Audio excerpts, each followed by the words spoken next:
Welcome back to Rabbit Troop Sucks. And surprise, part 2, we're going to be talking about a 1982 film that happened. And surprise, we're going to review it, and it's going to happen to you too. Yeah. So I'm sorry. Buckle up, buddy. Surprise indeed. Yeah. Yeah, we came across this movie and Xtro. We'll read you the synopsis in a second. And obviously based on that, it sounded interesting. And it was kind of billed as a cult classic. It's a British kind of horror movie. Yeah, I have very friendly open notes for this movie. Yeah, that's good. Also, just a side note, whenever someone says, and I just need to keep this in mind, whenever someone says to me that a movie is a cult classic, it usually means that it sucks. And that is true of this. Foreshadowing, this movie sucks. Well, I could only imagine 2 other films that could be worse than this. But let's start off with the plot. An alien creature impregnates a woman who gives birth to a man who was abducted by aliens 3 years ago. The man reconnects with his wife and son for a sinister purpose. Mm-hmm. And if you're like, White, how could this woman give birth to a man? Well, that all actually happens. And I read that synopsis a couple times, and I thought that's a typo. And it's not. There are many typos. And everything that is advertised in that synopsis is true, except for and maybe this is or is not true. Everything about this movie that you read says it's an alien. This is never the fact that these are aliens or this or whatever it might be. It's never advertised as an alien. No one says alien or outer space or other planet. No, like nothing. There's just heavy allusions to UFOs. Kind of, but you never really see one. No, they're like beams of light. There's beams of light. So some of the again, cult classic. Apparently, people like this. Some of the theories among the fans are that it's like they're like an extra dimensional being rather than from another planet, or that it's like a Lovecraftian kind of horror. Not a true alien. Before we go too deep into this, I don't think we did. Part 1, introduce ourselves. Hi. I'm Paul. And I'm Mike. And yeah, again, we're here with Xtro 1982. Mm-hmm. And I did say that there could be 2 other movies worse than this, and it's part 2 and 3 by the same director. There are 3 parts of this. To be perfectly honest, I am morbidly curious about the rest. Oh, yeah. No. If anyone is ever listening to this specific episode, write us at rabbittroopsuckspodcast@gmail.com. And if you've seen any of the Xtro sequels and you want to share this with us, we would love to share any kind of commentary. Mm-hmm. I need to know, I would watch 2 and 3 if someone could write us and tell us, does it actually have an end? If it's like some open-ended, like, no. But if it's like there is an ending and this was a trilogy, I too would devote time to that morbid curiosity. I'm doing drinks if we do this. Okay. Yeah. No, stop. No, put it down. Please, Hammer. Don't hurt him. Well, this movie opens up on a lot of credits, a lot of very nice, like 3 named like Finnegan, Francis, Bumwilder, and like all these things. Yeah. And a lot of real British names. This is a British movie. And I just wrote, I would have tea with all of these gentlemen. Yeah. And I would, probably for a lot of different reasons after I saw the movie. Mm-hmm. Before I was like, this is going to be some weird British take on some sci-fi alien movie, which it's maybe. That's one maybe thing that happens. But yeah, and we open up into this crazy cottage, and I'm so glad. I think it took me half the movie to realize there's a cottage and there is a house, and that's kind of the 2 areas. And it does open up to their summer cottage, where I wrote, oh my God, this thing's a mansion. This thing is where the Greatest Bake Off, the Greatest British Bake Off probably happens, and this is where the tent is in the backyard. Yeah, that checks out. This thing looks like it has like, and I'm not joking, like 4 bathrooms, 8 bedrooms. Like, imagine you're in Aspen and you're in that like dream holiday vacation house, and it's got like that open living room that's somehow like 4,000 square feet. Like that doesn't. It has a great room. Yeah, this is their cottage. Their cottage is easily nicer than their actual house, and I'm not sure why they don't just live here. Because I mean, Britain is like the size of the Metro Denver area. You can drive across it in a couple hours. Like, just live in the one dope place. Don't live in your shitty condo. Well, I mean, this is also from 1982, where any kind of land property was like, it's land in the middle of the nowhere. Now this place is probably like, I don't know, in our standards, like $20 million, if not more. Easily. I mean, this property belongs to like a lord. Oh, yeah. Or like a duke or whatever they have. Yeah, I mean, this is like fairy tale cottage. Like, just that someone's like, I just casually own this thing. Like, okay, so you're witches. Like, you're witches and you live here. There's a spell on it. What's going on? Which would be fun if it was, but it is not. That's not the case, yeah. It is not like a prequel to Hocus Pocus. No, it's not.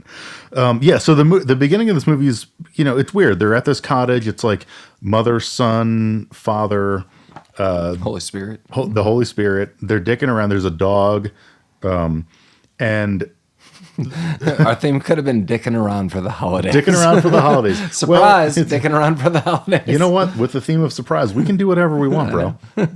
Surprise. I thought you were doing stuff. You. Surprise. Yeah. I was dicking around for the holidays. That's my theme. I'll make t-shirts. Rabbit Troop sucks, dicking around for the holidays. I bet I can get something in the shop pretty quick. Get a snowflake behind our logo. Yeah. Or like just put a hat on the rabbit, like a Santa hat. I love it. Yeah, no, it's fine. Yeah, so they're just, it's a family making fun out there, making fun.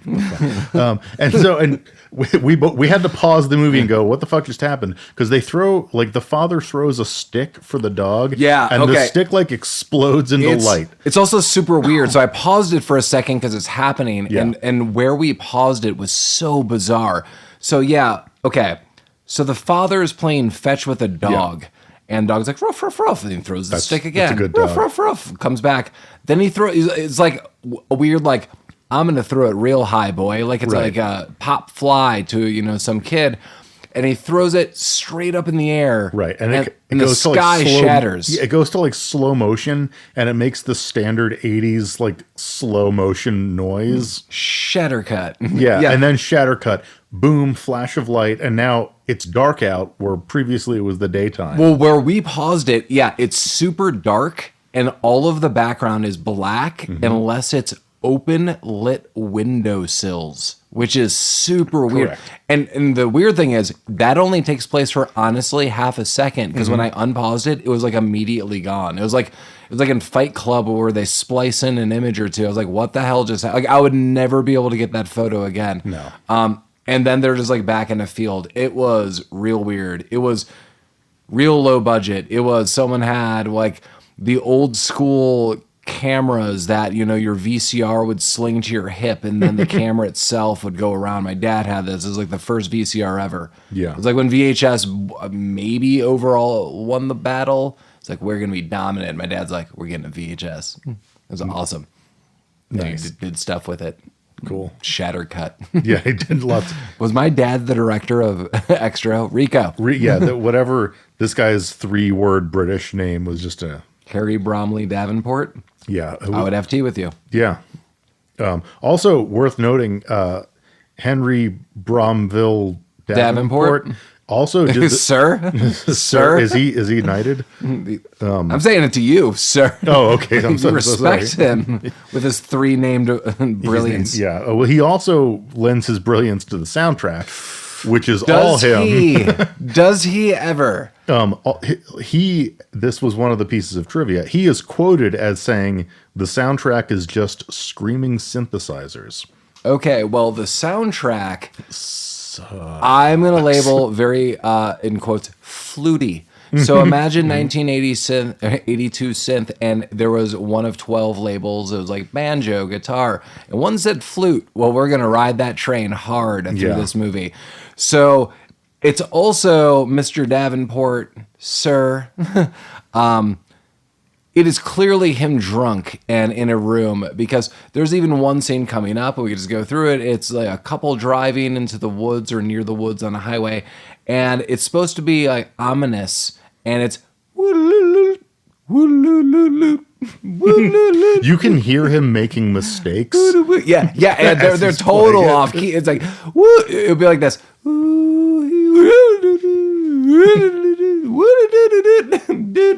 Yeah, like it is someone just hitting record and like I'm gonna brainstorm this, and then the next day I was like, I was so brilliant. I don't need cut two. No. who are these Beatles fooling? Practice, Right, yeah. refinement. Get out of here. No, it's not about that. I will honestly say this. I think the music ruined this movie.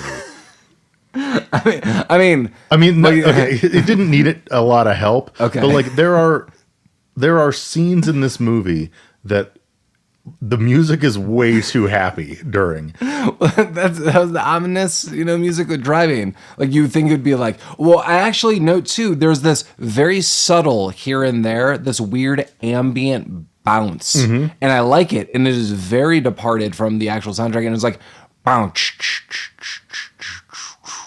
bounce. I'm like, whoa, that's kind of like super creepy. It's super muted. It's super off in the distance. And then what the dominant is like, well,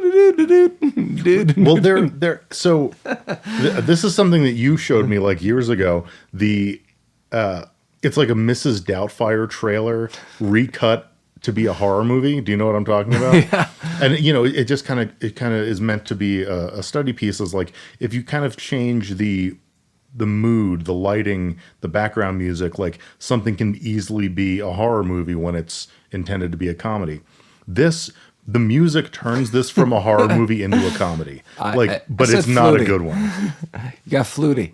Like there are moments. #Flutie. There are moments where like things are stalking other characters, and it would be kind of like an ominous scene if it wasn't for the fact that it was like. It's fucking bizarre. It's really not far off. And Mike is right. You could clearly hear mistakes. I mean, it's not terrible, but I mean, you do hear some like off notes and shifted keys. Right. It was like the director was playing the keyboard real time while he was. Well, that's what I think exactly what happened. It was recorded. He went to the studio, had a couple drinks, and was like, you know what? I don't need to cut this again. Like, I don't even think he was doing it in the studio. I think he was sitting in his director chair behind the camera with the fucking Casio keyboard playing along as these actors were doing things. He's like, no, keep it. We'll fix it. I'm going to give a shout out to all the recording artists out there. I'm pretty sure this guy just jacked in one chord. Oh, he was jacking. That's like no mixing, no anything. It was a direct play it back to me. Like everyone leave the studio. I've got this taken care of. Too bad it's not at the SNL scale, like more cowbell. more flutes. I could use some synth flutes. I know a guy. Hey, crazy. He's a director, did his own stuff. But if you need him to do outsourcing to your soundtrack, I know a guy. Yeah. It's Harry Bromville Davenport. Sir. Did I get that right? I mean, I have Harry Broomley Davenport. No one cares. Davenport. Davenport's the important part. That's right. That's how you're introduced. Yeah. At the ball. This guy would introduce himself, and then people would introduce himself royally. That's the cast we got. Lord and Dame Davenport. You got a lot of cast members doing weird stuff all throughout this film. That is accurate. Okay, so where are we in this film? So Dad gets sucked up into the light, and now we fast forward to 3 years. 3 years. 3 years. We don't know it right away, but they tell us pretty quickly. It's 3 years in the future, and we have the kid who is not 3 years older, but the same kid. Yeah. I mean, he might. I honestly thought like if someone said 3 months, like that was the summer and this is now the fall. Sure. I'd be like, okay, that makes totally. sense. Yeah, Mike's right. Like the kid get a haircut or something. Like I have no idea. He's totally the same kid. Well, I mean, when kids are that age, like you have a child, like it moves quickly. Like sure, but no one like even like younged this kid up for the opening scene. That's what I mean. Like you could take a picture of me now and then like maybe put a bag under my eye and ruffle my hair and say, okay, it's 3 years later. I don't know. So I said this last time. Oh my God. If you want to just dissect a couple things that Mike say out of context, just write us at Gmail. Put a bag under my eye. I will personally sign off on this. You just let me know. My point being, like in your 40s, like there's not a ton of physical change like for 3 years. Like this kid, so presumably I took it as it was a summer. This kid got a haircut, and he's still Right. he's still traumatized. But he's Well, like, clearly so- it's 3 years later, and Yeah. he's having dreams about his dad. Yeah, being he's having abducted. dreams. Yeah, he wakes up screaming. He's having dreams about his dad, and he doesn't look a day older. No. How old? How old is this kid? I would assume like 10. Okay. Throughout the entirety of the film. Mom is now with a new person. Rachel is the mom, and mom Okay. is with a new guy, Joe. Okay. All I have is mom and new dad. So There's kind of like a backstory. It's loosely threaded through this. Tony is the kid, and he clearly does not like Joe, and he's having dreams about his father. And the more he thinks about his father, the more he dislikes Joe. Yeah. But he's not really super acting out. It's pretty upfront. Just, I don't like you, and I'm not going to listen to you. It's just, again, not super outward. So, like, again, there will be a transformation in things with maybe aliens, interdimensional time beings. right. I don't know. Well, so when he wakes up screaming Lizard at folk. first, like he's screaming, and his mother's trying to comfort her, and he says, you know, he was taken, and his mother said, no, he left us.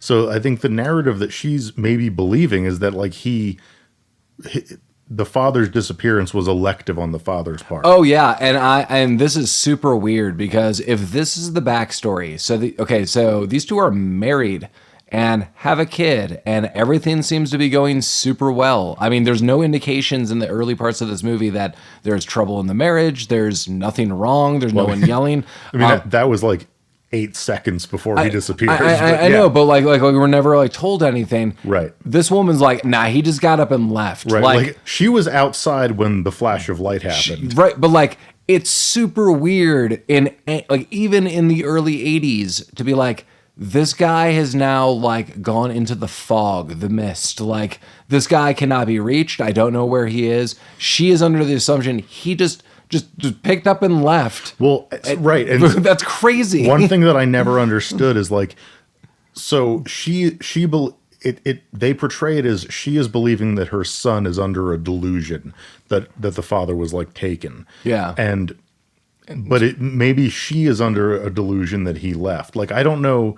Yes. Clearly the kid is correct, but like it was never clear to me whether the mother knew what happened and was just like was setting the narrative for her son and for her maybe own sanity's sake, or if she knew what happened. I really felt it was your dad left. He said something that traumatized you to have these kind of weird dreams. That's what I thought as well, but I didn't know if that was something that she manufactured for the child's sake or if her psyche manufactured for her own sake. Oh, yeah. And that's never divulged, and I guess it doesn't matter, but it's still like kind of a backstory that we maybe needed. I mean, again, like you're just with someone for years. You have a freaking child together, and all of a sudden, like, nah, that dude just left. Like, he gone. Like, what? He went to get cigarettes. It's a tale as old as time. Where did he go? Like, I don't know.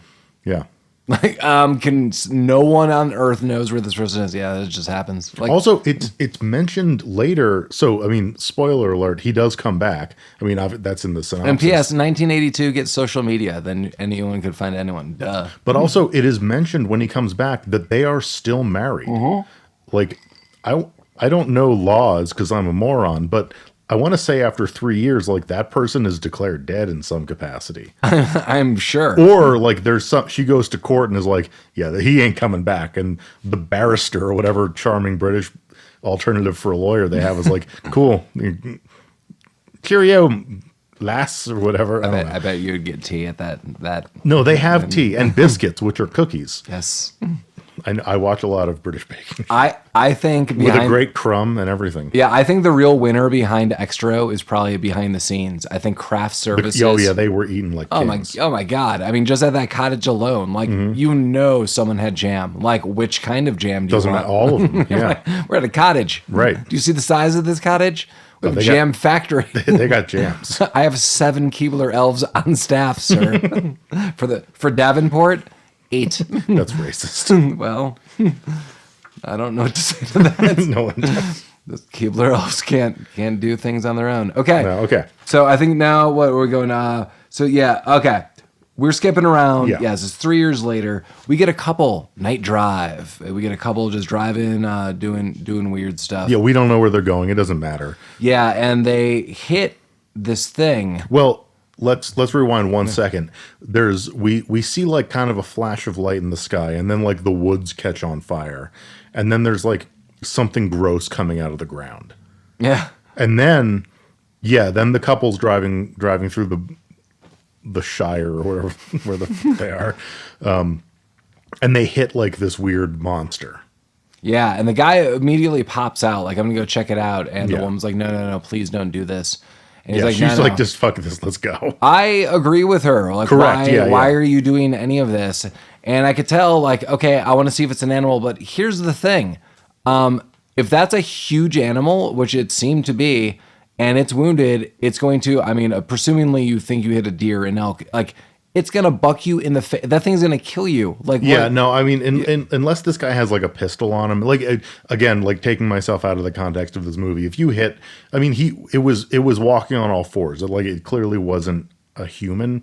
Yeah, and it like bounced, and he doesn't. The big thing is, like, I'm not saying do this to be cruel. He does not have any technology. He doesn't have like a flashlight, cell phone. He doesn't even have a flashlight, a lantern. Like, he is in the dark. Right. Like, I mean, fumbling there's around. no one he can call. I mean, if he had like a pistol to like put it out of its misery, maybe, but like, there's nothing he's going to do to help. Yeah. Like, you just keep going, dude. I'm sorry. Like, it sucks. I lived in the woods. Sometimes you hit an animal. You just keep going. And then he sees some weird flash of a lizard creature face and some gecko tongues that snap him in the face and eyes. Yeah. And that, I just wrote, insta-dead. Yeah, That like- guy was just dead on the spot. Yeah, Just like he- falls backwards dead. You see the weird face, like its tongue comes out. It looks like it licked him under his eyes. Yeah. And then he's dead. Yeah, I mean, I'm not saying this is not going to hurt like hell, and you probably aren't going to see, and your face is going to be super cut and scarred up. But I don't know why that guy's dead, but he's dead. He's super dead. He's dead, friend. And now we don't see it, but the woman like tries to drive away. But like the thing gets into the car. Yeah, good for this woman too. I mean, Yeah. hey, let's get out of here. Like, she knows Yeah. something's off, and she does try to drive she off. tries to get the fuck out. Yeah. But then no dice. No. No dice. And then this is where I have bad dream. For Yeah, and then he doesn't like the new dude. well, because he walks in on them fucking. Yeah. Tony. Tony. I can't get around this kid being named Tony. I had Timmy written down for the first page I of my thought it was notes. Timmy too. Well, because that's a good kid's name. Tony, like, what is he? An old Italian guy? Yeah, a little British boy too. Like, Hey, Tony. Yeah, I don't know. I had a tough time. he with that. loves meatballs. Tony is. It's one of those names like. There are names that like only belong to like little kids, and Like then Tony. Well, no, Tony's like a name that only belongs to an old man. Like there's no 8-year-old Jasper. Like that's an old man name, right? They're being a real Mama Luke about the whole situation. Yeah, like and it seems like an old man name to me. But yeah, he walks in on it, mom and new dad fucking, and he freaks out about it. And yeah, he's having more bad dreams. But now we cut to another really nice house in the woods. And there's like a woman and a dog, and the dog's freaking out. Well, this is a little confusing to me for a second because we have, and it's Miriam Abo. This is not Miriam. Correct, but she popped her head out for a second. And you thought it was. Yeah. This is not any of the main characters, and I thought it was at first. Yes, it is not. It is just a random Just a blonde woman. rando lady. Minding her own business. Yeah, she's in her house. This is what you get for minding your own business. She's feeding her dog. The dog starts freaking out. She's like, hey, who's there? Like, what's going on? She loads up a shotgun. She does not bother to turn on any lights in her house, but she loads up the shotgun. But then, like, the monster is under a table in her living room and just sticks like a weird. It's got like the alien like tongue face that just goes right to her mouth. Yeah, it's super gross. So it's like the face hugger from Aliens. Yeah. And it's really gross too because the sound effects are sounding like someone's pouring out a milk jug into an echo chamber. It's like googlunk, But like googlunk. like chunky milk. Yeah, it's real gross. Yeah. And now you're told as an audience member she is impregnated with an alien child. Well, and- I figured that out because I saw Alien. The worst part is like when this, let's be honest, pretty phallic appendage comes out of this alien and goes right into her mouth, and it cuts back to the alien's face, and he's just like, oh yeah. Yeah, it's super gross. He's making this like, this is dope for me kind of face, and it's very off. Yeah, now we're closer to the Mel Brooks Star Wars movie. Spaceballs. Yeah, now we're closer to a Spaceballs moment because of kind that. of, yeah. In a very phallic, gross way. Very, very gross. Yeah. Yeah. But okay, now now we're back to Tony. Now we're back to Tony. He wakes up screaming, and he's covered in blood. Yeah, so he's not just I mean he is, but don't downplay like he's got blood on him. No. The mom comes running in, lifts up the blanket, and it is like someone took at least 2 gallons of red paint and covered him. Him. He is covered. That would be all the blood in his body.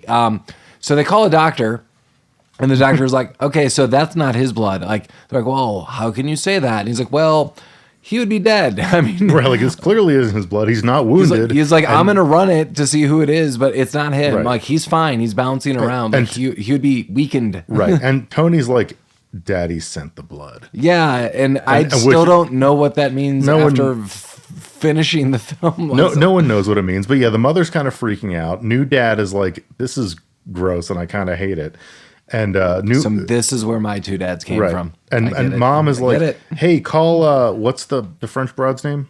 Analise. She's like, call Analise. And I didn't know who she was talking about. And the first couple of times this woman showed up, I didn't know who it was. See, I thought it was like that's why she popped her head out. I know who this actress is. Oh. She popped her head out, and I was like, it's the sister. But it's not. It's just a border. French, it's French border stain. Yeah, like a border or like an au pair. It wasn't clear to me if she worked for them. Maybe an au pair because she does like play games with Tony. Well, like later. She brings him to school and shit. I mean, maybe she's just really nice. I don't know. I don't really know what her deal is. But do you not know who she is? I have no idea. Is this what you spent 30 minutes on the phone looking for? Well, there's 2 things because I have to confirm it. So I knew this. She is the Bond woman from In Living Daylights, and so I knew that going into this. So what is her name in Living Daylights? God. I mean, she's like the main character, so I don't remember. James Bond. Yeah, no, I mean she's not James Bond. No, but does she have like a vagina name or something? I don't think that's true. I'm going to look this up. But that's the big thing. And she is cousins with the sister in the Wonder Years, who is Olivia D'Abo. And I was confirming that. I was like, I know she's like famous, like linked somewhere. And Karen in the Wonder Years, who is also in Kicking and Screaming, which I would totally do for this, which is not the Will Ferrell movie that I'm noting. Oh, that was a Timothy Dalton Bond, so she wouldn't have a sexy name. It was not like Pussy Galore or anything. That's what I was going for. I mean, how old do you think she is? I don't know. Oh, yeah. And Olivia D'Abo, who is her cousin, was the princess in Conan, the second Conan film. You just know the whole D'Abo family. I knew there were links somehow, and they were like in all these movies that I watched growing up. I was like, that's crazy. Interesting. That's all I really got. I didn't piece that together. And I like the Timothy Dalton Bond movies. We could do that. That'd be a fun, that's obscure. Like, unless you're in the moment, like, no one's scrambling to go back to those. So I would totally do one of those. Really? I think those movies are both really good. Yes, I can remember scenes, I'll tell you off air, verbatim in some of those. Okay. In Living Daylights, I think for some reason I saw in the theater 2 or 3 times. Yeah. And I saw like a handful of times in rentals. Like, I'm very familiar. Sure. I mean, I will say this, and I'll probably get roasted for it. I think, honestly, both those movies were ahead of their time. I think people coming off of the Roger Moore stuff, they weren't ready for, like, a gritty Bond. Timothy Dalton was doing, like, who's the new Bond? Or the new old Bond? Daniel Craig? Yeah, he was doing, like, a Daniel Craig, like, sad, grumpy Bond in the 80s, and no one was here for it. He did it in tight black jeans. He did, because he's Timothy fucking Dalton. They're Jordache. Rapid Troop Sucks is brought to you by maybe Jordache. Were they a spree? Maybe could have been. Yeah, Could have been anything. You never know. You'll never know. No. Okay, so yeah, she's like a French woman that lives with him for some reason. Yeah, I don't know where we are. Well, she's back. I can't remember why we're noting that at any point. Okay, yeah, sure. I know that woman, it was impregnated, who we thought it was. Oh, yeah. The housewoman. Yeah, she comes out when the doctor's there assessing the kid, and it's like, go back to bed, like everything's going to be fine. Oh, and then we're back to the blonde woman waking up. Yeah. The other blonde woman. Like from the cabin or the cottage. Yeah, she's got like a tummy ache. She's got some rumbling going on. I'll actually give it to this movie. Well, I definitely want to sectionize some of what I'm about to say scene by scene. So this woman is clearly impregnated by some alien, and for the first moments of this, I thought the special effects were really cool. It's horrifying. Yeah, she's it is. Clearly in a panic. She's like freaking out. She knows things are wrong, and she's like slowly walking. Her stomach is expanding almost with every move. It's like expand, expand, expand, and it's like, holy crap! Like, but it's like scary, and like you could tell this woman is freaking. Then I'll give it to Mike for the description of what happens, which this movie, the cult following is probably the grossness of this. Mm-hmm. Probably, yeah. But I mean, this is like one of the more real scenes in this movie. Like whoever this woman is portraying a terrified person pretty well. The special effects are gross and like not bad for the time. And yeah, like to cut it off, she gives birth to like a full grown man. Mm-hmm. Grossly. Mm-hmm. And that full-grown man is what we will later learn is Sam, the guy who was abducted, the long-lost husband, who's now biting his own umbilical cord, biting it off. Yeah, I'm gonna say this in the most least descriptive ways. He's biting his own umbilical cord as he is exploding out of this woman. Yeah, in a very gross, graphically detailed set of scenes. Yeah. So there's apparently a category of film in England called video nasty. Are you aware of any of this? No. No. Okay. But this is apparently classified as that. The scene or this movie? The movie. But I mean, this scene probably didn't help. Yeah. I mean. Hashtag video nasty because I don't have anything else to add to that. Video nasty. I'm going to read this from the Wikipedia. Great. Video nasty is a colloquial term popularized by the National Viewers and Listeners Association in the United Kingdom to refer to a number of films, typically low-budget horror or exploitation films, distributed on video cassette that were criticized for their violent content by the press, social commentators, or various religious organizations in the early 80s. So this is a video nasty. Like I imagine if this is like a very British, like driven thing where it's like at the local pub and you're watching something and someone's like, video, like just the points, and then someone's like nasty. Well, I kind of take it as like video nasty is their charming British way of saying like what we would say, like it's a grindhouse movie, that kind of thing, or a snuff film. But video nasty sounds so much worse. I know. It's great. That's because British are better at words than we are. It's their language. We're just fucking it up. Something. It's all gone wrong. Yeah. Cool. So he is born. He rips his umbilical cord off with his teeth, and I think he just gets into the car. He takes a shower first. He takes a shower. He takes a shower, goes into the woods. Mm-hmm. That guy that he face snapped as a lizard. Yeah, he takes his jacket. He takes his clothes and jacket, and then he goes. And that woman he got in the car. Well, he doesn't get rid of her. No, she's still in the car. He just drives off. Yeah, he actually closes the door and then drives off with her dead body and goes to what I'm assuming is a brick wall factory area, because he drives up to the largest brick wall in the world, and all I could hear is a jackhammer in the background. Yeah. And then he just gets out and walks away. Yeah, well, he tries to make a phone call, but the phone melts. Yeah, that is also very much never explained. No. So he calls his ex-wife, his wife, now ex-wife, not in his eyes, and he's like, and she's like, who is this? What's going on? Devonshire's like you. It's not Devon. It's never Devonshire when you need him. Devonshire, come on. Reach out to Rabbit Troop Sucks. But he then is smoking because the phone is melting. It's a payphone. And that's not explained. And then he puts the payphone down and it turns into goo and he walks off. Right. I mean, I have some guesses of what could have happened, but Yeah, it doesn't. It's not explained. It's not referenced again. It doesn't really matter. Yeah. Him melting things doesn't come into play at any point in time again. no. But now, so he couldn't get in touch with the wife. So she picked up the phone, but there was no one there because it melted when he called. She heard like a breathy voice. Yeah, from there was her. a breathy It's like, voice, sure. And she's like, what? That basically like interrupted family breakfast time. Yeah. They're like her and Joe. Yeah. Yeah. Her, the new Beau Joe. New Beau Joe. And then I could throw in another rhyme. Tony is playing with G.I. Joe in a big tub of butter. And Tony is also playing with his snake, whose name is Harry. Yes. And the Analise is there. Analise brings Tony to school. That's like their morning routine. Right, but then the next scene is like her just having sex with a dude and like and then she's just getting banged out by some dude. Sort of. It seems like Annalise just invites this dude over and just walks around naked. Yeah. Annalise, what's going on? It's she's French. It's part of their culture. You want to come over? I hang out naked. We could drink some British tea. I'm a fan of all cultures. If this is sending mixed messages, sorry. Like that's what I do. Done. That's fine. We're accepting of all cultures here.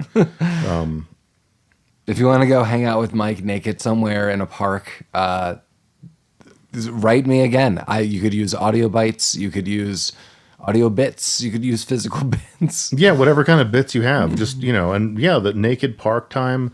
I won't be there when you show up, but, make yourself comfortable. I'll be along probably. I will sign off on the things you plan to do to Mike.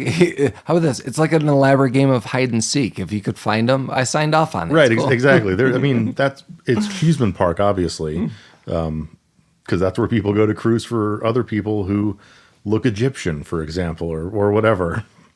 There's a lot of backstory to these. Yeah, no, and we're not going to talk about that. We're just going to keep going with this weirdo. But if you need more from Mike, just write us. You know our Gmail. Yeah, maybe someday we'll do a bonus episode where we explain like the inside jokes that we tell that literally only Paul and I understand. How dare you? At least like one person sometimes. And knows one of those things. one or two of our tens of listeners. That's right. Yeah, we're actually getting pretty close to 1,000 downloads. Wow! Thanks everyone. Thanks. Yeah, for no, listening to that's some stuff. That's pretty awesome. I mean, I know in the context of like a lot of popular podcasts, like 1,000 isn't a ton, but like I don't know, for couple dudes in a basement with guests and largely drunk, I think 1,000's a pretty good get. Yeah, I mean, I just wish people would reach out and be like, "Hey, you should do these movies," and then we could consider them and watch them down the line. So, if you have ideas, let us know. Yeah, don't tell me in person when you see me. Email us. Yes, or post, or do it on social media. We've said we have Instagram. Make a TikTok video of it. I mean, everyone I think hates Twitter now, but we never had Twitter, so yeah, no, I don't know. Take that. We have Facebook and we have Instagram and we have Gmail, and I'm willing to sign off on things. I could be bribed. Just like send me a local Colorado drink and be like, Paul, just make sure I could lure Mike into Cheeseman Park in the middle of the night, and things will happen. And I'm like, sure. Thanks for the drink. Thanks, listener. Thanks. Yeah. Yeah, and why not? Where the fuck are we? Oh, so the French girl was just getting banged by that dude. The phone rings, and I don't remember who it was. I don't even think it's important. Okay, it is. Oh, is it? So the mom does get a call. Wait, no, the mom goes to the school and was like, "Hey, like, where's my son?" It's like, "Hey, your dad father picked him up." Yeah, and that person probably should be like, "Hey, I haven't seen that person in 3 years, and some rando popped up, and I'm not the same teacher or probably school worker or administrator from 3 years ago." But side note, yeah, the mother handles this in a surprising way, because if I was a parent and I went to pick up my child from school, and then the teacher was like, "Oh yeah, your spouse came to pick them up," and I hadn't had one of those in 3 years, I'd be like, "You need to call police." She does say that as she runs off. Call the police. Yeah, but no one does anything. Well, I mean, no one knows what's happening. She's like, "Oh God, call the police." Yeah, Which way do they go? And she runs in the direction that the woman vaguely points at, and does catch up to the kid who's playing weird hide and seek games almost to lure the mom, Rachel, closer. And then she stops, and the kid says something like, beep, beep, beep, beep, and ha, ha, ha, and laughs, and is inconsequential. And then Sam, the father, just walks out of the shadows like a real creep. Power move. He looks like he walks out of a mausoleum. It's amazing. Yeah, no, it does. And she says, Sam? And he says, I'm back. And then she slaps him in the face. Yeah. And he's like, I just don't remember what's happening. Like, immediately says that, and she fully believes him. Oh, yeah. I mean, She buys for a into second, it. she's like, come on. He's like, no, Right. He's like, I don't remember. I don't really know how I my got last here. memory is the cottage. She's like, yeah, all right, cool. Yeah, for the whole movie. The whole, like, spoiler, that is never going to change No. from now until the end of the film. No, she's just on. I mean, I think in her heart, she wants to believe that, that something, again, so this kind of goes back to what we were talking about at the beginning. Like, I think in her mind, she has created this false narrative, completely repressed what she presumably saw, where he was abducted, but she has created this narrative where he left and would always come back. She's like Nelson Muntz from The Simpsons. Like, Dad's coming back. He just went out for cigarettes. You're going Simpsons on it. I'm going Carla from Cheers on it. And Carla in Cheers always couldn't. She could never resist what's Nick's last name? Like Tortelli. Mm-hmm, yeah. Like, never could resist it. And that's what I took it from. Not The Simpsons, like the false narrative. I took it as, if this guy comes around, like, well. Yeah, I mean, and it could be a little bit of both of Yeah. those things. Like, We're in Britain. Summer vacation, everyone. Anything goes. You want to get with maybe an alien, maybe a time being, Right? Maybe, I don't know. Like, what do you seriously, like? What are you into? You want to backpack across Europe? Cool. Well, some trans-dimensional time beings are maybe going to impregnate you, Right. and you have a story to write about. And then you go to college, and it's like, what did I do over my summer vacation? And it's like, boom, I exploded men out of my body. Right. I mean, it's England. Any kind of fairy tale thing is just. I mean, they have fucking queens and princesses still. Like, nothing. Nothing makes sense over there. Everything's fairy dust. Yeah. Everything's magical. Mm-hmm. Everything is just everything. I mean, this is surprise. Part of this movie isn't just Xtro. It's a holiday movie about. It makes you think. It makes you think about the little things. Also, so speaking of the word extra, you know what is never once said in this movie? Why this guy's so Xtro, like he was J. Tro's brother from the Well, FP. I mean, obviously, when I saw the title of this movie, I immediately thought of the FP right away. But also, no one says extra. It's not like, it's me. I turned into Xtro, this thing. No, that's not a thing that anyone says. Mike, you're being extra about the subject. You just gotta like embrace it. It's 1982. Can I integrate Xtro as slang? Oh my God, of course. Like, this is 1982. This is the budding era of hip hop in Britain. Okay. This is when like people are coming out of their shires and their cottages, and they're Right. they're raging against the plight of the fruit salesman who Okay. is losing land but increased everything by a shilling. So Yeah, you got some tuppence there. So okay, let's define extra right now for the people. Extra, in my mind, is being extra, but in a negative way. yes, Like, hey, bruv, you're being a little extra. That was a terrible accent that I just did, and I'm not going to stop. sound but, bites. yeah, extra, bruv. All I can think of is like, are you familiar with the rap group The Streets? Nope. Okay, never mind then. Cool. But it's like that for listeners who are aware of this. Anyway, which will be one person. Mm-hmm. Okay, so yeah, his last memory is the cottage. So they bring him home. Oh yeah, they bring him home and everything's fine. Well, the mom, Rachel, immediately just pours him a drink, like a mixed drink. Oh like, yeah, hey, they walk in and like, here's a big glass of scotch. yeah, she's like, or whatever. huge glass of brown with some ice. She's drinking clear, but she knows he likes the brown. Of course. And as Mike pointed out as we were there, is like, and there's a razor in the bathroom if you need to shave. One, he is clean shaven, but it's like a really weird concern. Like, Yeah. if you need to shave now, cool. Here's a drink. I don't know where the shit you've been for 3 years. I have 1,000 questions. I started a new life. I'm with another person.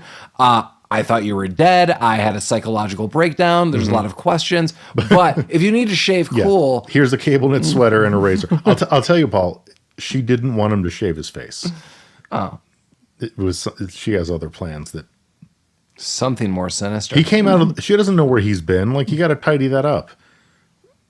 If they're going to go to, Pound Town later. Well, I mean, they're going to. Spoiler. Yeah. Well, they go to a couple towns.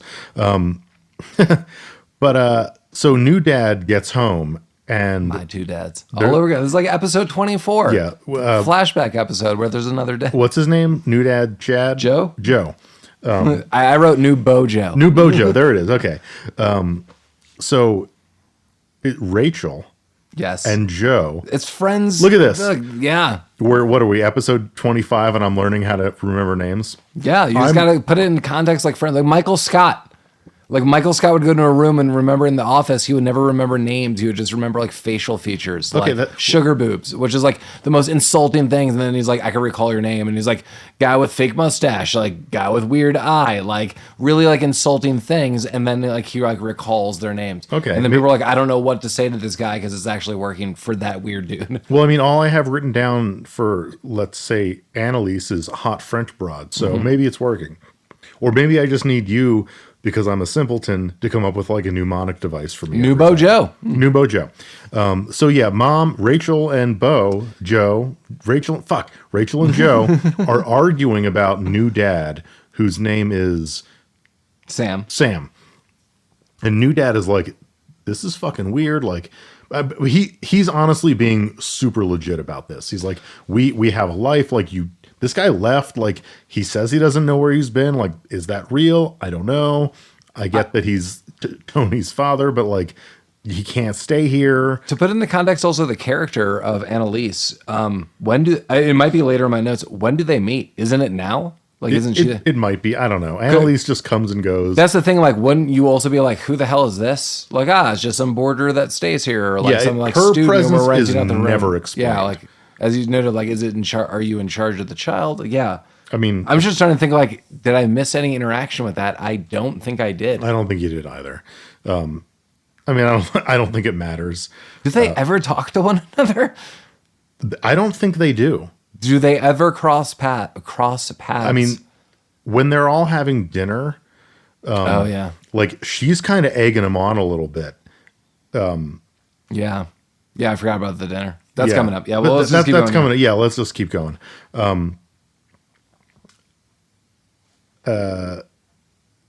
Oh yeah, so there's a little bit of an argument, and then they kind of all go their separate ways.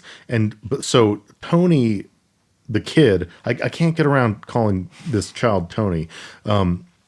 We see Dad go into the room. We see Dad go into the room, and he's eating snake eggs out of the snake cage. Of course you do. You're in Britain.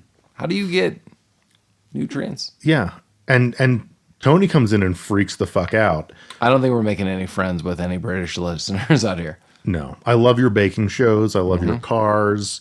I love your motoring shows. I love your 70s and 80s punk. Yeah, it looks like a very beautiful place to be. Lovely authors. Good authors. Your monarchy is stupid. You should knock that off. But like a lot of good stuff there. Like Ron Swanson in Parks and Rec, like, you should be ashamed of yourselves. Like, your overlords are a old woman and a young baby. Right. Yeah, I mean, that's just ridiculous, but whatever. So the kid freaks out and runs off. The snake escapes. Sam? Alien Dad? Yeah. Sure. Is that his name? Mm-hmm. Cool. So Sam kind of like chases him out of the apartment building. And he catches up to him. They're outside. And Tony's like, what the fuck? Bro, you eating snake eggs? And he's like, I needed those eggs. I'm not the same as I was before. I went to a different world. I had to be changed so that I could live there. And then Tony's like, okay. And they kind of embrace. Yeah. And then he sucks on this kid's shoulder. Yeah. This actually is one of the grossest scenes for me. Yeah. Like a woman is like impregnated with a face hugger, like mouth thing, super gross. and then this for me. And it's the dad's like sucking on his like shoulder neck. It's like really gross and long. And then it's like the more he does it, like the more malleable the skin becomes, and it kind of raises it up. And then it's like something's in there and it's kind of snake and coiled like. It's just really gross. It's involving a child. I mean, Yeah, no, it's not just even being a parent. Like it's just, pretty brutal. Yeah, it's for just sure. gross. And kind of parallel to this happening, Rachel and Joe were like kind of freaking out. Like, where did they go? Did he take them? They're like, where should we switch apartments? What's going on? Hey. Yeah, exactly. Was that a Friends thing? Okay. See, I haven't there. seen enough Friends, so I'm just making yeah. things up. No, but that was good, and I got it, and I'm proud. I'm proud of both of us. Hey, Nemo and Lamar owe you drinks from Halloween. I was the narrator. I just listened to that episode recently, and goddamn right, I forgot about that. And I even said I kicked in, and Nemo was like, oh, like whatever. And I was like, I lost at the get-go. I'm not even a participant. I said I would kick in, but they too totally owe you drinks. And I said from the get-go, I would facilitate the questions. My wife put it together, and Mike won. So Nemo, Lamar, tis the season. Yeah. Chop, chop. Spread that cheer. If Nemo, if you really want to have that conversation about like the social ramifications of the Salem witch trials, like you clearly wanted to steer that episode about a shitty 80s movie towards, let's talk about it. You'd be on air. Yeah. Surprise. Surprise, motherfuckers. Surprise. Yeah, so the mom and new dad are freaking out. New Jack. But then like, I don't remember what happens. They're like looking, they go running out to the street, but then there's this old woman neighbor who the snake gets into her apartment. I'm just gonna skip forward through this. Okay, yeah. The snake gets in, and she's like, "Ooh," and sees it in her salad, and takes a meat pulverizer and beats it to hell. Oh my And then God. puts it in a Ziploc bag and brings it over to the woman. So- The mom, Rachel's like, your kid's snake got loose. yeah, so when we say it's snake, it's like a small, It's like a garden snake. it's like a small garden snake. It's maybe like a foot long. It's not super big. Subway. It's like a $5 foot long. And yeah, it's in her salad and she beats the fuck out of it with a meat hammer. Oh, Denver, Colorado. Tell us which sub sandwiches are your favorites. That's what someone should write. We have so many sub sandwich options. Okay, that's fair. Yeah. You and I stood outside of a Fillmore concert once on Colfax, and I was like, oh my God, like there are 7 different sub options right now. It was like Subway, Which, Sheba Hut, We're going to Jimmy be honest, John's. Subway was never an option. No. But there are like so many options. Yeah. And so, someone should write what their favorite options are. If any one of those people gave us sub sandwiches, I would totally eat one and critique it. Okay, yeah. Email us. We'll do like a sub sandwich. What's your favorite? I think Snarfs and Subculture have 2 of my favorite subs. Okay, Snarfs and Subculture are both good. I think my favorite is Sheba Hut. The key with Sheba Hut is you have to kind of customize because it's, as you can gather by the name, it is a business run by stoners. And all of their recipes were clearly concocted while crazy high. So everything that they make has like 3 more ingredients than you need. So you just got to customize it to make it a regular sandwich, but it's fucking dope. Yeah, I don't disagree with Mike. My first Sheba Hut experience was kind of rough. I think I just was like, yeah, I'll take this, and this. And yeah, like everyone's like super cool because Sheba Hut, shout out to you. Like you were not shy with the ingredients. So like I didn't feel ripped off or anything. I was like, ooh, I just wouldn't have gone this far. Right. I think because like it was like half a quart of hummus. I was on my sandwich. I was like, oh my God. It was like awesome. But I was like, ooh, I would have not gotten The one with like, the hummus 7. is fucking great. Yeah, I just would not have gotten like 7 other things to go with it. But They always put too many sauces on. Like the club sandwich comes with mayonnaise, mustard, Dijonnaise, like Italian dressing. There's like 45 liquids on this sandwich. You only need 2. I was like looking at my clock. I'm not even going to tell you listeners what time it is. I was like, could I get Sheba Hut? It's maybe in the realm of Honestly, possibles. you could. Get anything in this town. I'm going to drive by one on my way home. This is for the tourists out there. You want to come to Denver, Colorado? We've heard of Las Vegas. A lot of things could happen. Might get a sub sandwich. Yeah. Might get a sickness. I don't Also, know. wild card, not too far from here. It's kind of between our house. Curtis Park Delicatessen. Really good, Oh, yeah. really good sandwiches. Hey, why aren't people sending us sandwiches? I don't know. I bet if we just interviewed someone, like, tell us about your sandwich culture, they'd be like, all right, here's some sandwiches. Listeners, this was not rehearsed. We are not getting paid for this. This is just two dudes who like sandwiches. You want to have a sandwich off in our mouths? And that's Nope. something that Mike wants to be quoted saying? Hey, I didn't say that. That was Hey. you. You stay out of my You mouth. use what I said, and then you use those other sound clips, and you narrate your story. Like, You'll know when when I'm ready to put a foot long in my mouth. it was like when you would, when you were a kid, and you would get like those, like, what were they called? They were like the little windowsill, like figures, like, but they were like, you just put them on. They're like window clings. Like the suction cup ones that like Yeah, you could put on like gradually go down. You could put on, but yeah, you could put on like a storybook too. They used to have like two plastic pieces. I don't know if you ever saw this, and it was like make your own story, and then eventually they just they didn't work anymore. Now I'm just hungry. I know, and But I won't be after the next couple scenes of this movie. Yeah, that's true. So yeah, we just got through the sucking on Tony's shoulder scene. That's gross.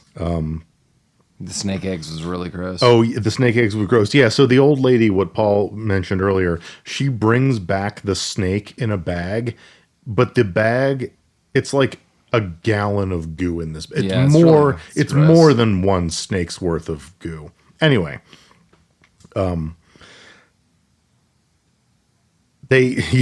the mom and new dad come back to the house after searching around, and Tony and actual dad are there just like coloring in a book or something. And they're like, where the fuck did you go? He's like, oh, we just went out to get sweets. Like, chill out, babe.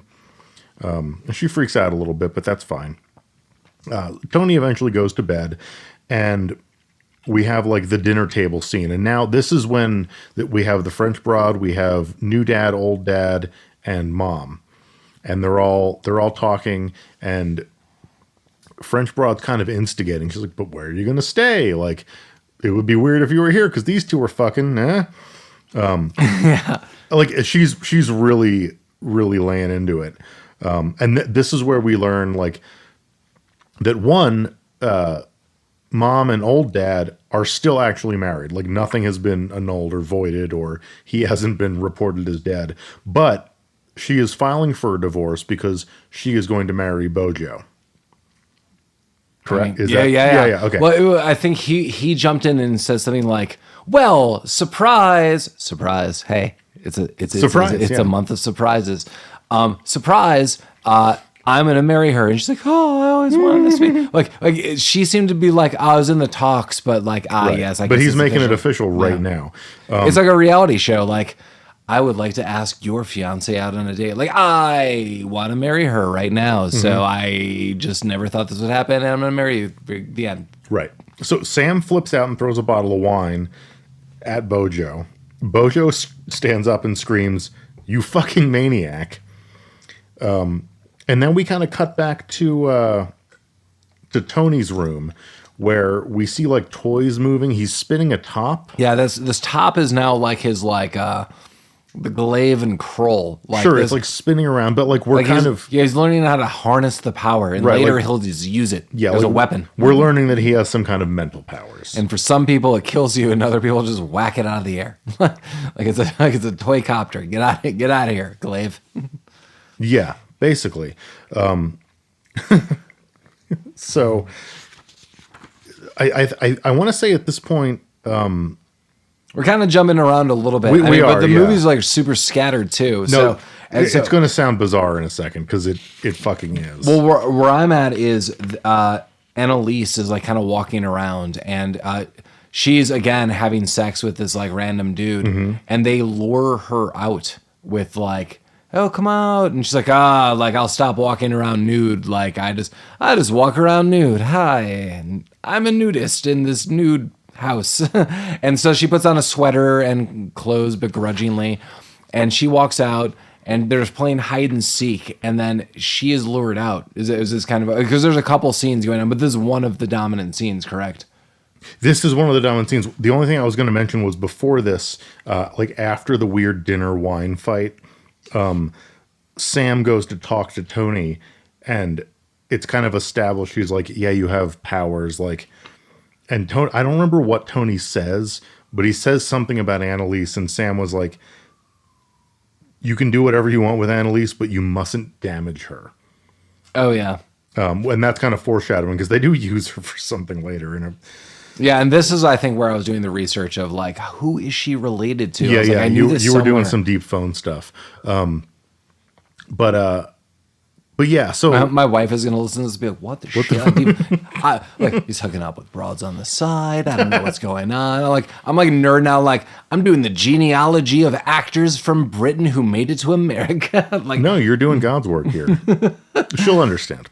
that and sandwiches. Yeah. Like, you got my list. Like, who's this actor related to, and where do I get a sandwich at this hour? Right. Timothy Dalton sandwiches. Right.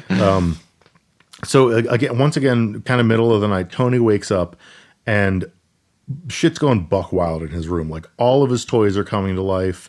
There's a movie we saw that this reminds me of. I think it's called Joey, or that's like the alt name.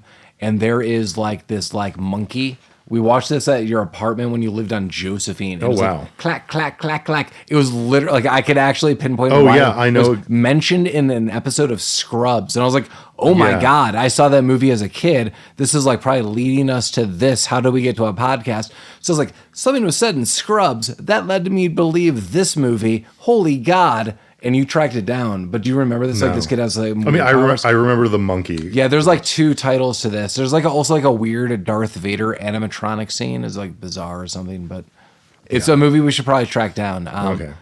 Yeah, that'd be fun. I don't know how to Google that, but sure.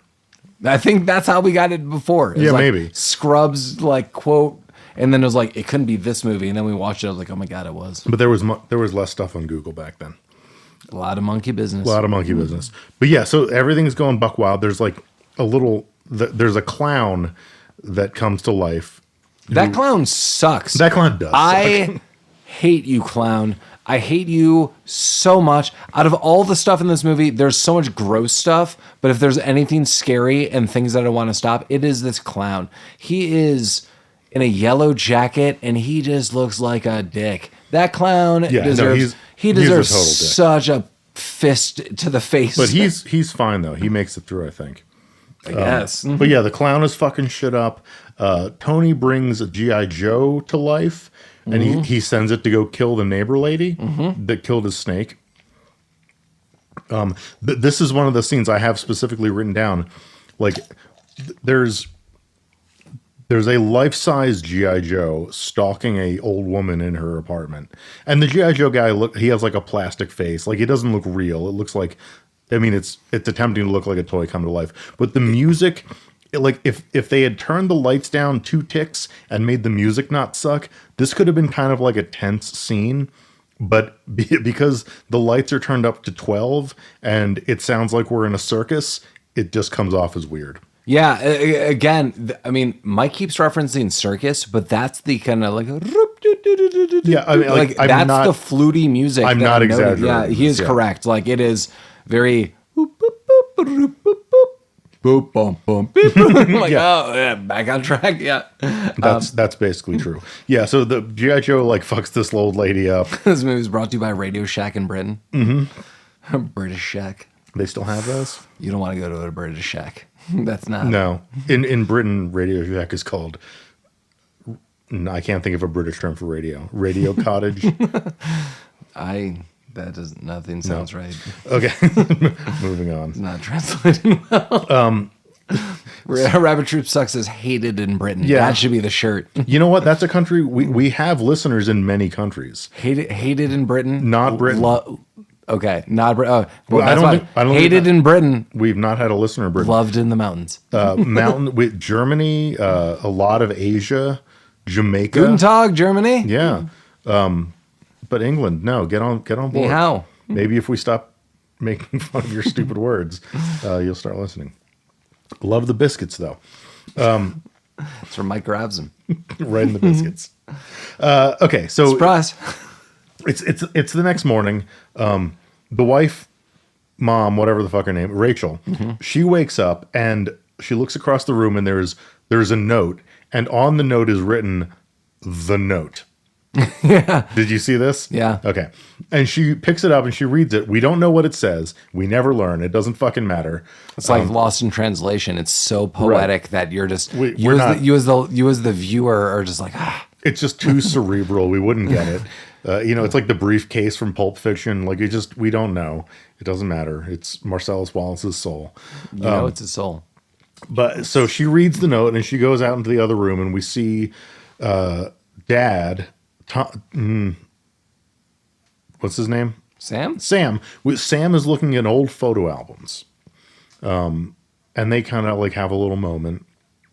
And then later on the French broad and mom are doing like laundry because that's I guess part of Annalise's roles. And the mother, Rachel, finds the jacket that belonged to the guy that was killed in the woods that Sam was wearing when he emerged. Like the wallet's in there. Yeah, and there's a picture of some girl with like a note that was like, "Hey, I'm this girl, I love you," and a huge fucking wad of cash. And she's like, "Well, this is fucky." Is the king's cash. This is a bit fucked. But she kind of plays it close to her vest. She doesn't want to let on what's happening. I have a quick cut that because there's a lot of scenes happening here. Yeah, and things I are also going feel back like and forth. they're trying to like wrap things up. That Da'abo leaves, and the boyfriend's there, and he's just like walking down a hallway, and boom, surprise! A lot of surprises in this movie, this month, this holiday. Hey, everybody! There's a jaguar, and it kills and eats him. It's like. And he's dead. Like you never see that dude ever again. Yeah, so basically, like she leaves and goes off to work, and it's just we don't know what the fuck she does, but she goes somewhere, and yeah, it's Annalise and Tony kind of like hanging out, and then Annalise's fuckboy shows up. She's like, just go into my room. I'll make an excuse and we'll go bang, and they do. But then Tony's like, hey, I'm bored. Come out of your room. Stop fucking. Come play with me. Yeah, that's when they do the hide and seek game. And that's when they do the hide and seek game. So they basically trip her. This gets weird. Yellow Clown comes out. Yellow Clown, I've noted this very early in this show, the series of Rabbit Troop Sucks, that if one day you listen to everything and piecemeal together, I've given you your secret review of Little Monsters. Mm-hmm. That this little ghoul thing is like the thing I don't like in Little Monsters. Do I need to watch Little Monsters? Because you mentioned this in like every fucking episode. I brought it up. It's like a secret episode. So now that I buy toys for my nephew and my daughter. Here, like a secret thing is like, secret thing is if you buy like. What were like some toys what were action figures? Was there any like cool action figure you bought? I was like kind of put this into context. I was real hard for like the Ninja Turtles toys. So the way they do a lot of toys now I've seen with like Marvel and stuff like this is if you buy like Leonardo, it comes with the arm of Shredder. And then if you buy Michelangelo, it comes with the other arm. So by the time you buy them all, you could like assemble the last thing. It's kind of mega too, usually what they do. That's cool. But those are like the new toys. But yeah, I didn't really have a phrase or anything I was going off of. I was just telling you about toys. I do enjoy a toy. But yeah, so they're doing like a hide and seek, and like she thinks he's left the apartment. So she goes down the elevator and surprise motherfuckers, the clown is like doing the like Metal Gear Solid like stabilizing in the roof of the elevator. Oh yes, and going back to how I got into action figures in that conversation was I'm just gonna assemble it. I'm the arm, the leg, the body, and then if you listen to 100 episodes, you've listened to Little Monsters. Like you and I can just watch it on the side. So we're assembling. This is your secret that I'm not in on, that you're basically podcasting about Little Monsters. If you listen to 100 but episodes. in 5 years, you could piece it all together. Yes. Okay. No, clever. I like that. I'll wipe this from my memory. But yeah, so Annalise gets fucked up by the clown in the elevator, gets dragged back to the apartment, and Tony does like sucks on her stomach. Yeah, he gets all clown. Oh, this is also super gross. Like, I don't know. I don't know. Maybe I don't know even how to put this on the context or into context. If even I was acting in this, I don't like the idea that like the dad was actually like sucking on this little boy's neck. This now boy is like sucking on like the side stomach of like, That probably wasn't a hard sell for that kid. not for the kid, but like that's super gross. And I'm sure that woman was super grossed out. Like, cool, this kid's gonna be like making out with my stomach. No, for a that kid little was bit. probably like popping wood, and that actress was like, "You got to get this 8-year-old kid off my fucking Yeah. jock, Yeah. my lady jock." Yeah. But okay, regardless of how gross it was, that It's is real life gross. that is what happened. But yeah, then the fuckboy comes out of the room. He's like, "What's going on?" And so Tony has like mobilized a tank to go after him. And when that fails, because he throws a blanket on top of it, a fucking panther appears. The jaguar. No, jaguars like have spots. The jaguar is black. I thought no, jaguars have like No, the jaguar is all black. no. Yeah. I'm just because I'm a car guy. I'm thinking about like the Jaguar on the Jaguar car. Don't they? They have like, Those are spotted leopards. but that's. I think it's all the same family. To I don't be know what's honest, happening. What, they're felines? they're all big cats. Well, Pharrell. Like, come on. You've maybe been it was quiet a- this whole episode. Why don't you chime in? Yeah, whatever. It was a big black cat, so it was like a panther or a jaguar, or whatever big Oh, black. Panther. Black Panther. Yeah. Yeah, it was a Black panther, right? Ooh, they're Yeah. not jaguars. Black Panther. You're right. Yeah, You're jaguars totally right. have Black spots, yeah, Panther. Yeah. Yeah, and this This episode has been brought to you by Woo. Will Smith. Woo. Yeah, the Black Panther fucks him up. You got flutied. What? I just keep seeing hashtag flutie. It's- Doug Flutie? yeah, but yeah. Okay. Yeah. Kitty cats coming to town. Kitty Cat's coming to town. So at this point, we're kind of cutting back and forth, but Bojo is now at work. He's a photographer. I don't think we know if we know to mention that. It doesn't. We fucking didn't matter. need to. It's kind of weird. Yeah, no, he's like doing like he's taking Got this pictures. cool room though. It's like super like black, white, futuristic. It's Oh, yeah, like he's got Star Wars. He's future. got a dope studio. Yeah. And he's there. And Rachel calls him up and is like, "Hey, we're gonna go. Me and whatever the fuck my husband's name is, we're gonna go back to the cottage because that's the last thing he remembers. We're gonna try to jog his memory." And Bojo is like, "Oh, cool. My future wife is gonna go probably bang her ex-husband to this cottage. That seems weird. This is great. I'm gonna take pictures of the slut and go home." But yeah, so they drive out to this cottage. They get there and like the door's kind of been broken into, and she's like, "Oh, someone broke in. What the fuck?" Yeah, this is also super weird. They get in, it's like, someone's been broken into, and Sam, the husband's like, "Yeah, well, I wanted to talk to you in the woods," and she's like, "Oh, Yeah, of course." he's like, "Let's go for a walk." Yeah, she's even like, "Should I call the authorities?" We don't need to. No, yeah, exactly. She's like, "Should I call someone?" He's like, "I don't know. For what? Who I cares?" just need to talk to you in the woods. But before that, they like the gas was on. She notices that the gas was on. Yeah, Mike, you're like that gas bill's got to be Well, like crazy. right? We don't know when the last time anyone was here. The gas is on. We didn't mention 3 it. years. 3 years. But when what the fuck's his name? Sam. When Sam first gets to the house, like first night where he's staying with the new family, he goes and like sucks on a gas line. Oh well, you gotta. Well, He's a gasser. it's never explained. But apparently he likes It's natural gas. 1982. We're off to disco scene. Whatever, yeah. Life's a gas, Blondie style. But he says he wants to go for a walk, and like they're out walking, and they keep running into like gross dead animals. Yeah, well, those are the consequences. They are, and Consequences of making this movie. and they're talking, and Sam kind of scratches his head, and some of his hair falls out. Yeah, it's coming out in clumps. You're not looking good, Clumpy. Yeah, it's not looking great.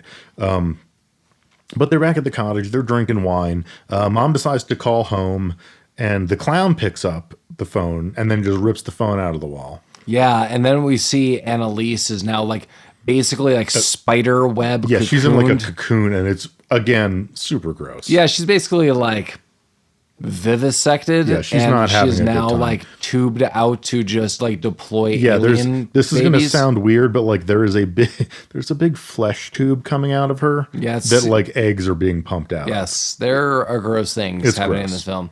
I'm not the biggest fan of gross things. I've kind of noted that throughout. Mm-hmm. It's like there could be some gross things here and there, like And I'm like, squirmish or whatever. But sometimes things are just gross. Yeah. And I'm not the biggest fan of that. Rabbit Troop Sucks, not brought to you by gross things. No. Yeah. Yeah. So, but the phone call fails. The clown rips the phone off the wall.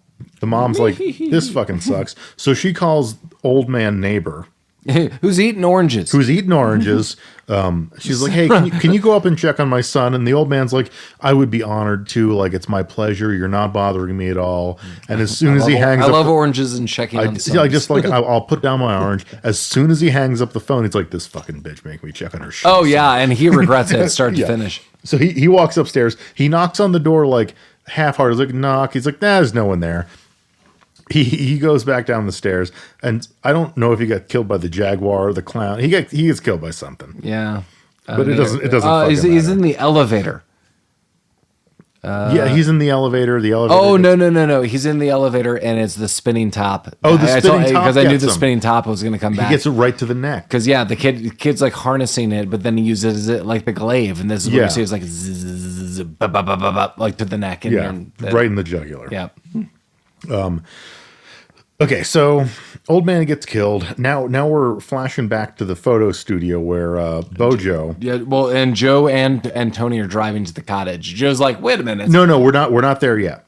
Bojo is at the studio, and for whatever fucking reason, he has the picture of that lady that Rachel found in the jacket. That's right. He has it. And I don't know why the fuck he has it, but he has it, and he looks at it, and he's cleaning out the shit tray for his fucking pet parrot, and it's shitting on newspaper, and he's looking at this photo coincidentally, and off in the distance he's like, hey, this woman in this photo that I stole from my wife's ex-husband's jacket, her photo is also on this shit-covered newspaper that my parrot shit on.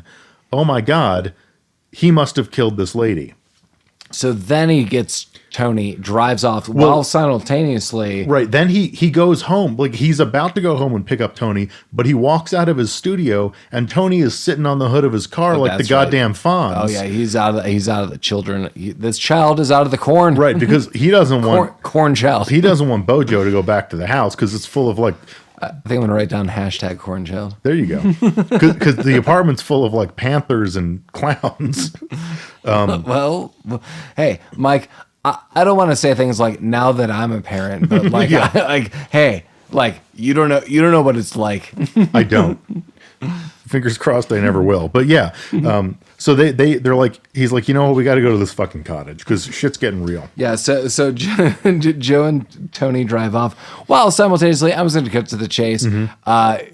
We've narrated this movie long enough. Sam is now going to straight up just start having sex. Oh yeah, with Rachel. Rachel's She's like, asleep. no, like I'm with someone. Yeah, he walks out of the bathroom like he just like brushed his teeth. Right. He disrobes, he hops into bed, pulls the covers down, and just starts sucking on titties. Like, there's not like, hey babe, do you want to do it? And she's like, well, I don't know. And he's like, well, I've been away. And he is instantly having sex with her. Right. Like, he goes straight to having sex. He also goes straight to turning into an alien. I wrote, goo, man, goo. Oh no, he's knocking her down. There's so much goo. I literally wrote that as notes. So much goo. There's quite so a bit of goo. while he's having sex with her, he is melting. He saw that in the mirror and basically was like, I'm going to melt, but I'm going to have sex with this woman before I do. Yeah. And she's like, oh, did you get wounded? That's where it starts. And yeah. She like flips on a light and there's like his rib cage exposed. He looks like he has blue wires coming out of his head, which is, I guess, is like brain goo. He responds by slapping her in the face. That's what I wrote. He knocks her down and there's so much goo. Yes. Yeah, there's a lot of goo. And he just kind of. And I wrote that. Well, actually, then he just walks off. Like, he doesn't really book it. He just leisurely. Yeah, it's more like, I gotta go, bye. Right. And so we're gonna kind of burn through this last scene. What we're about to narrate is honestly 30 seconds of film. Yeah. And so we'll probably spend longer than that talking about it, but like, if it sounds quick, that's because it was. So yeah, Bojo pulls up, kind of sees what's going on, is like, well, fuck this. He sees Sam and Tony kind of like half monsterized walking up a hill towards some light. He runs towards them, Sam screams at him and his ears explode. I wrote, Sam now becomes a banshee. Yeah. Like literally. Correct. Yeah. Like Right. stuff like that. And yes, and Joe's ears explode. And I wrote, wow, there's blood coming. Oh, he's just dead. Like he's just straight up dead. He's straight up dead. Because Rachel runs up, sees him, and is like, no. Yeah, Rachel runs up and she chases Sam and Tony up towards the light. And when she gets there, they are both basically Skeletors. Yes, and then they get into what I assume is a UFO and fly off. Well, I mean, A UFO of light. Yeah, A transdimensional UFO. The thing is, like, again, it is unidentified. not to like harp on it not being a UFO, because it probably was, but whatever. But like, you see them get into, nothing flies away. Like they walk into this light and it kind of like bursts and then it's gone. Like UBG, the unidentified burst gone. Yeah, but UBG. But like, legitimately, UBG. I don't hashtag. Yeah. The Instagram loves it. Do it for the gram. I ain't gonna do it. I genuinely at no point in this movie I think do you see a flying craft. It's just like flashes of light that people walk in and out of. There's one scene, and I don't remember where it is. It's when it kind of like hops through like a mountain. It's right. It's like at the beginning when the forest catches on fire and that couple gets killed. Yeah. But you're totally but also sort of like. Yeah, but I mean, like whatever. Yeah, Mike's right. Like, who the hell knows what the hell this is? So like, father and son Skeletors go into the light. They're gone. They're like, Tony. She's like, Tony, no. Well, yeah, but like that's. Again, I'm not a parent. I don't know what my level of concern would be. But Rachel's like, "Oh no!" And then it's gone. She's like, "Okay." And then she gets cross-legged and just sits in the dark forest. There, yeah. And then there's like a skip. Yeah, there is a skip, and now we're back at the condo. Everything is bright fucking white. Yeah, I thought this was like a skip in time, but the mom comes home. So I actually am going to say something that I thought was happening. I thought somehow that Sam impregnated her when they had sex, because the woman that he did impregnate, that other blonde woman, she was like pregnant and burst within minutes. So I thought she had like a master plan. She looks sinister, like Rachel. Yeah, like, no, I totally agree. Yeah, she like walked in this room, like, yes. They made a point of like, after she realized that he was turning into an alien while they were fucking, he's like, hey, chill out for a second. I'm gonna slow down. I'm gonna finish inside you graphically, which and he then did, melt, like, and then melt. But that, like, they made a point of showing this guy like, shut up. Do you think this is what Modern English wrote about when I'll stop the world and melt with you? Yeah, they're talking about alien fucking. Xtro. Yeah. Well, this movie was based on Xtro, and every band member in here loved it. Yeah, but so she goes back to the apartment. Everything's fucking white. The fucking Black Panther's still walking around. She goes and picks up one of these eggs that has been coming out of Analise. Yeah, and she's got this like demonic look. Like she picks it up like, yes. Yeah, she's like, oh, good, this egg. And it really just looks like it's gross. It's like a condom that's filled with oil and Italian salad dressing. It does look like that. There's like Newman's Own in there, and they're like, there's a little pepper. It's like, it's pulsating. Yeah, but like there were clearly veins that were like drawn on with a marker. It looked pretty rough. But anyway, it was gross regardless, and it explodes and right to her fucking mouth. Simultaneously explodes and face sucks her right in the face, and she is dead on the floor. And then that's the end of the movie. And that is the end of the movie. And we know because it says Flutie. It says the end. Yeah. So I need someone to tell me if this concludes with part 3. I would not go to part 2 and 3. But if someone's like, there is an ending to this, I'm in. I would totally be in. I don't know if we should record it, or it could be a fun like 2 and 3 wrapped up into one episode. Yeah, if we did like a short with both of them, I'd be fine with that. Like honestly, I'm willing to watch the other two. I'm gonna say this right now. I didn't really like this movie a ton. No. I'm glad I saw it, but I didn't. I will never watch it again. I don't. This is another one of those movies. Like I don't understand why anyone gives a shit. It was gross. It was stupid. I told you. I think the cult following is from the vaginal bursting of a man that's so graphic and off-putting that people are like, "You've got to see it." And I'm like, I saw it and I didn't. I'm just making a guess. Like that is not like a description I read, but like, what are specific things that people remember from these cult films? I have to think that's one of them. I think, and that is just not for me. That is not my goal in this podcast. That is not my goal in finding obscure things to be like, I'm so shocked and awed that do this. I just saw some things about it. So like, Mike and I kind of found this movie separately, and then kept talking about it. Like it came across my field of vision, and I texted you, and I want to say like a week later, you were like, "Dude, check this out," and you texted me about it. I was like, "Bro, we have talked about this." Yeah, and it was like different photos, Yeah, but yeah, then it the was same movie. like Yeah, completely and Mike, you different put it together, covers. Yeah, like my hot take is when it comes to like these cult classics, I think it's stupid people with no taste who just have to be fucking contrarian about something. And they're like, you wouldn't get the art or whatever. Like there's value because it's like clever. And I don't know why people like shitty things that they like, but anytime someone's like, it's a cult classic, like, it might not be for you. When someone says it might not be for you, my take is this sucks and you just are pretending to like it. That's what I think most movies are. I think the trick for me on this one is kind of like an homage to Britain, actually, is I read so much about this. I knew this was a British film. And so here are the wins for me. One, like the actual film stock itself looks nice. Like it doesn't look like super dated. Like, there's a lot of movies Mike and I watch on Shudder or like Amazon Prime, and you're like, holy God, like, oof, you had no budget. This movie didn't look like it had no budget. It looks like someone gave them like professional cameras and nothing else. Right. Well, so here are the pluses for me. The film stock itself, the technology, I think for 82 works well. I think the actual filming direction of things, I think it works well.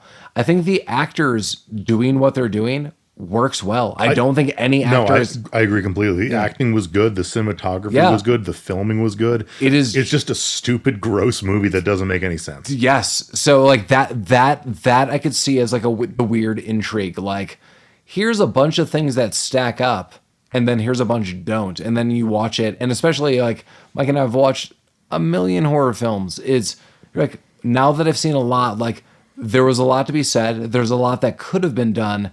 And again, tick, tick, tick, like good acting, good film work. Like a lot of times if we're going to watch a horror film and we bash an American film, we're like, wow, like everything went wrong. I think like this movie comes down to, I think now that I'm saying it, I understand what I don't like about it. This movie had so much potential. It's worse because it's kind of now disappointing. Like you could have done better. Agreed. Yeah. I mean, with everything that you just said, like even the plot, I'm kind of okay with. I mean, it went off the rails here and there, but I enjoy a movie where they don't explain anything to you. Yeah. I enjoy a movie where there's no exposition. Like we don't know what this creature was. We don't know where it came from. We don't know what it was after. Yeah.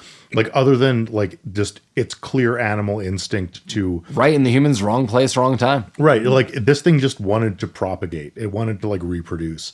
It's just that base, lizard brain animal instinct. Yeah, we could have dialed down a lot of the weird sexual things happening. I mean, I'm gonna say it. I mean, it was gross and it's not my preference, but I didn't really mind that if the movie hadn't have been stupid.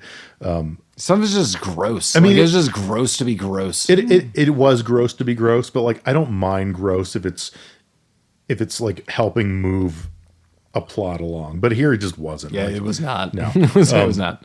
Yeah, I mean, this movie, if they had just this is one of those. Yeah, it's like a near miss, like or a near hit or whatever. If they had just tweaked a couple things, this could have been actually a decent movie, and maybe that's why it's a cult classic because it was like so close to being cool, but it was not.